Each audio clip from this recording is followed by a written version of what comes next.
గణపయ్య ఉత్సవాలు ఘనంగా ముగిశాయి. ఈ నవరాత్రులు వివిధ రూపాల్లో పూజలను అందుకున్న గణనాథులు గంగమ్మ ఒడికి చేరుకున్నారు. ఇక ప్రతి ఏటాలనే ఈసారి కూడా గణపయ్య మండపంతో పాటు లడ్డూ కూడా ప్రత్యేకంగా నిలిచింది. తెలుగు రాష్ట్రాలలో ముఖ్యంగా హైదరాబాద్లో ఈ లడ్డూ వేలం హవా మామూలుగా ఉండదు.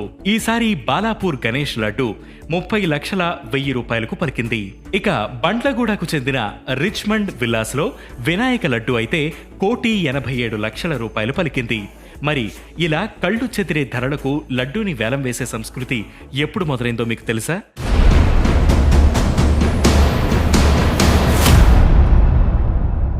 గణపయ్య లడ్డూను వేలం వేసే సంస్కృతి ఎప్పుడు మొదలైందో తెలుసుకునే ముందు అసలు లంబోదరుడికి లడ్డూకి ఉన్న లింక్ ఏంటో తెలుసుకుందాం. గణపయ్యకు లడ్డూకి ఉన్న అనుబంధం ఇప్పటిది కాదు.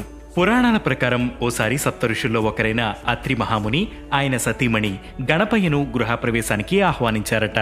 పిలవగానే కాదనకుండా ఆతిథ్యం స్వీకరించేందుకు అంగీకరించి బొజ్జ గణపయ్య వీరి ఇంటికి రావడంతో ఎంతో సంతోషించిన దంపతులు విఘ్నరాజుకి సకల మర్యాదలు చేశారు.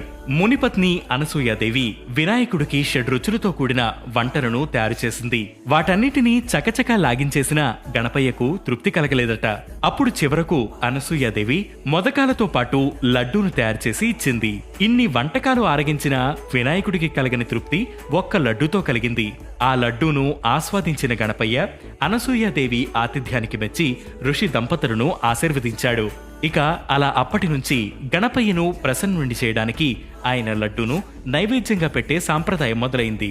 ఇక వేలం సంస్కృతికి హైదరాబాద్లోని బాలాపూర్ గణేష్ నిర్వాహకులు నాంది పలికారు. ప్రతి ఏటా గణపయ్య కోసం పెట్టే లడ్డూను 9వ రోజో లేక 10వ రోజుకో కొందరు తస్కరించేవారట. ఇక దీనికి చెక్ పెడుతూ కట్టుదిట్టమైన భద్రత మధ్య తొలిసారిగా 1994లో వేలం నిర్వహించారు. అలా తొలిసారి నిర్వహించిన వేలంలో 450 రూపాయలకి కోలన్ మోహన్ రెడ్డి అనే రైతు దక్కించుకున్నారు. అలా క్రమంగా లడ్డు వేలం సంస్కృతి మొదలైంది. ఇక ఇతర గణపతి మండపాలకు ఈ వేలం సంస్కృతి విస్తరించింది. అలా వేలంలో వచ్చిన డబ్బును కొందరు వచ్చే ఏడాది గణపతి ఏర్పాట్లకు వినియోగిస్తే మరికొందరు ఆ మొత్తాన్ని అన్నదానం, అభివృద్ధి కార్యక్రమాలకు ఉపయోగిస్తుంటారు.